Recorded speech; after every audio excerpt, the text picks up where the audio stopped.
నమస్తే. గాదే సాయికృష్ణ 23 ఏళ్ల యువకుడు ఉన్నాడా, మరణించాడా? 29వ తారీఖున ఏపీ హైకోర్టు ముందు పోలీసులు హాజరుపరచగలరా? ఇది పెద్ద చర్చనీయాంశంగా తయారైంది ఇవాళ రాష్ట్రంలో. నిన్ననే ఏపీ హైకోర్టు గాదే సాయికృష్ణ 29వ తారీఖు లోపల హాజరుపరచవలసిందిగా ఆదేశించింది.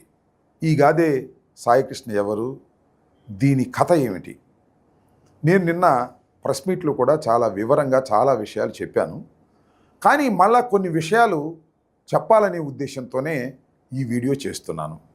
గాదే సాయికృష్ణ 23 ఏళ్ల యువకుడు, విజయవాడకు చెందినటువంటి వ్యక్తి, కొంత క్రిమినల్ బ్యాక్గ్రౌండ్ ఉన్నటువంటి వ్యక్తి కూడా. అతని మీద కొన్ని కేసులు కూడా ఉన్నాయి. అయితే విజయవాడ కృష్ణలంకకు చెందినటువంటి పోలీసులు సిఐ నాగరాజు గారి ఆధ్వర్యంలో మార్కాపురంలో ఉన్నటువంటి సాయికృష్ణని మే 9వ తారీఖున కస్టడీలోకి తీసుకొని పోలీస్ స్టేషన్లోకి తీసుకొచ్చారు. ఆ తర్వాత ఏం జరిగిందనేది ఇక్కడ ప్రశ్న. అసలు సాయికృష్ణ ఉన్నాడా, చనిపోయాడా, సాక్ష్యాధారాలు ఏమైనా ఉన్నాయా అనేది పెద్ద ప్రశ్నగా తయారైంది.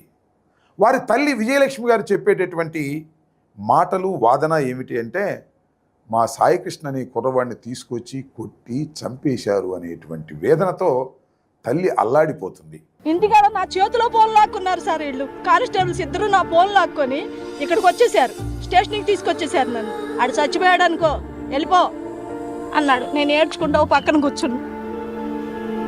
తర్వాత 15 రోజుల తర్వాత ఫోన్ ఇవ్వండి అయ్యా, నా పిల్లోడు ఎక్కడ ఉన్నాడో నేను ఫోన్ చేసుకుంటాను, నాకు ఫోన్ ఇవ్వండి అయ్యా అన్న. ఫోన్ ఇవ్వండి అయ్యా అంటే నా ఫోన్ ఇవ్వాల. 15 రోజులు తిప్పించుకున్న తర్వాత ఇటయ్యాన నేను వెళ్ళి ఇవ్వండి అయ్యా ఫోన్ అంటే అవన్నీ అందులో అన్ని నా కొడుకు ఫోటోలు తీసేసి ఒట్టి ఫోన్ ఇచ్చి పంపించారు. ఏంటి నువ్వు నీ కొడుకు చచ్చిపోయాడని చెప్పానుగా, ఎందుకు వస్తున్నావు నువ్వు అన్నాడు. అయ్యా నాకు భయం వేసి నేను ఉన్న చోట్ల అన్నీ ఎత్తుక్కున్నా, నాకు ఎక్కడ దొరకలా, నాకు ఎక్కడ కనపడ. ఆఖరికి నిన్న గవర్నమెంట్ హాస్పిటల్కి కూడా వెళ్ళి మాసులో కూడా చూసుకున్నాను. నాకు దయచేసి నాకు చెప్పి చేశాడు చంపేస్తున్నానని చెప్పి. నా బిడ్డ నాకు లేడయ్యా, నా బిడ్డ నాకు తెచ్చిపెట్టిన అందరికీ నాకు ఓపిక కూడా లేదు. నేను తిండి తిరుగుడు తిరిగానయ్యా, నాకు ఎక్కడున్నాడు బిడ్డ చెప్పేశాడు. అయ్యా పేదవాళ్ళంటే తేలిగయ్యా పరిస్థితి. బాత్రూంలోకి వెళ్ళి ఎదుగుతున్నట్టు చేసి కనపడటం లేదయ్యా ఎన్నిసార్లు. ఆ తర్వాత ఏపీ హైకోర్టును ఆశ్రయించారు, హిబియస్ కార్పస్ పిటిషన్ వేశారు. నిన్నటి లోపల హాజరుపరచవలసిందిగా కోర్టు వారు ఆదేశించారు. కానీ నిన్న పోలీసులు హాజరుపరచలేకపోయారు. అయితే ఫైనల్గా 29వ తారీఖు లోపల ఆయన్ని హాజరుపరచండి అని ఆదేశించడం కూడా జరిగింది. ఇక్కడ కొన్ని విషయాలను మనం చర్చించుకోవాలి. గాదే సాయికృష్ణ ఒక మిడిల్ క్లాస్కు చెందినటువంటి వ్యక్తి. ఆయన మేనమామ కానీ, వారు కానీ, వారి కుటుంబం కానీ రాధారంగా మిత్రమండలిలో పనిచేసినటువంటి వ్యక్తులు. ఈ మధ్యకాలంలో జనసేనకు అభిమానులుగా తయారయ్యారు. జనసేన తరపున చురుగ్గా పాల్గొంటున్నటువంటి కుటుంబం కూడా. అయితే గాదే సాయికృష్ణ మీద కొన్ని కేసులు ఉండటం, క్రిమినల్ బ్యాక్గ్రౌండ్ ఉండటంతో అతన్ని పోలీసులు స్వాధీనం చేసుకున్నారు, తీసుకొచ్చారు, కృష్ణలంకలో పెట్టారు. అక్కడ జరిగింది ఏమిటంటే, కృష్ణలంకలో అతన్ని తీవ్రంగా హింసించారు. ఆ హింసించే క్రమంలో గాదే సాయికృష్ణ చనిపోయాడు.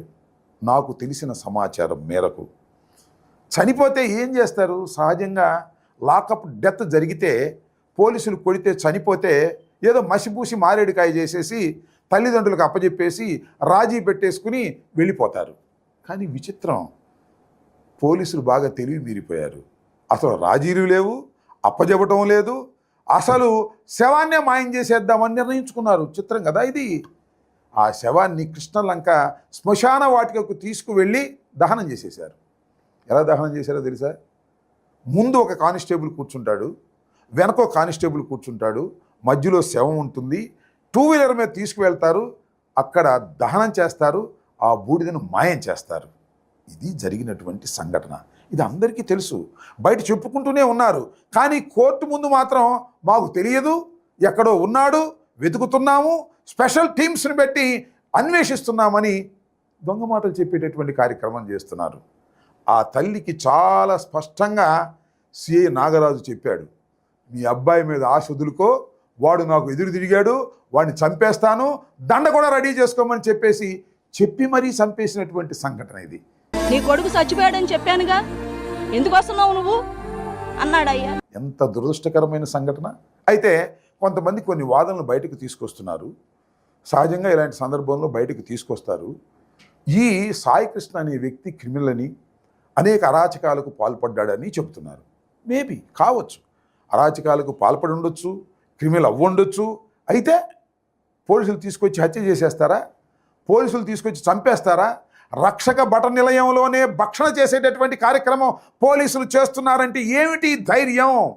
ఈ ప్రభుత్వం అంత ధైర్యం ఎందుకు ఇచ్చింది? పోలీసులు విచ్చలవిడిగా హత్యలు చేసేటటువంటి కార్యక్రమాలు చేస్తుంటే సమాజం ఎక్కడికి పోతుందని అడుగుతా ఉన్నా. చట్టం ఏం చెప్తుందని అడుగుతా ఉన్నా. మీకు ఈ సందర్భంలో ఒకటి గుర్తు చేస్తున్నా. రీసెంట్గానే తమిళనాడు మదురై కోర్టు ఒక జడ్జిమెంట్ ఇచ్చింది. తండ్రి కొడుకుని ఇద్దరిని తీసుకువెళ్ళి చిత్రహింసలకు గురి చేసి చంపేశారు అక్కడ. దాని మీద న్యాయ విచారణ జరిపిన తర్వాత 9 మంది పోలీసు అధికారులను దోషులుగా నిర్ణయించి 9 మందికి ఉరిశిక్ష వేసేశారు. అంతేకాదు సుమా, 1,40,00,000 రూపాయలు బాధిత కుటుంబానికి చెల్లించవలసిందిగా కూడా ఆదేశించారు. అలాంటి కఠినమైనటువంటి నిర్ణయాలు కోర్టులు తీసుకుంటాయి. ఎందుకంటే పౌరుడికి జీవించే హక్కు ఉంది. నేరం చేస్తే వారిని శిక్షించవలసింది పోలీసులు కాదు, న్యాయస్థానాలు. న్యాయస్థానపు అధికారాలను కూడా చేతిలోకి తీసుకొని పోలీసులు వ్యవహరిస్తుంటే చట్టాలు ఊరుకుంటాయా? ఇది ధర్మమేనా? దీని మీద ప్రజలు ఆలోచించవలసిన అవసరం ఉందని చెప్పదలుచుకున్నాను. నేను చెప్పదలుచుకున్నది ఏమిటంటే, సాయి కృష్ణ నేరస్తుడు అయినా కూడా కోర్టులు నిర్ణయించాలి తప్ప సిఐలు ఎస్ఐలు కాదని మనవి చేస్తున్నా. ఇవాళ ఏం జరుగుతూ ఉందంటే, సాయి కృష్ణను చంపేశారు, బూడి చేసేశారు కాబట్టి తల్లిదండ్రులతో బేరాలాడుతున్నారు, వారి బంధువులతో బేరాలాడుతున్నారు. ₹1,00,00,000 ఇస్తాం, 50 లక్షలు ఇస్తాం, మీరు వెనక్కి రండి, హిబియస్ కార్పస్ వెనక్కి తీసుకోండి అని బతిమలాడుతూ ఉన్నారు. సరే, ఏం జరుగుతుందో మనం చూడాలి. ఇంకా రేటు కూడా పెంచుతున్నారు. 29వ తారీఖు లోపల మీరు సాయికృష్ణని కోర్టులో హాజరుపరచమని పోలీసులకు ఆదేశించిన తర్వాత రేటు కూడా పెంచేటటువంటి కార్యక్రమం చేసి ఏదో ఒక విధంగా మసిపూసి మారేడికాయ చేసి రాజీ పడిపోవాలనేటువంటి ప్రయత్నం చేస్తున్నారు పోలీసులు. సఫలమవుతాయో విఫలమవుతాయో తర్వాత చూద్దాం. దీనిలో మొత్తం పోలీసు యంత్రాంగం అంతా ఇరుక్కునేటటువంటి పరిస్థితి ఉన్నది. డీజీపీ దగ్గర నుంచి కమిషనర్ వరకు ఈ నేరం తెలిసే జరిగిందనేటువంటిది బయట జరుగుతున్నటువంటి విషయం.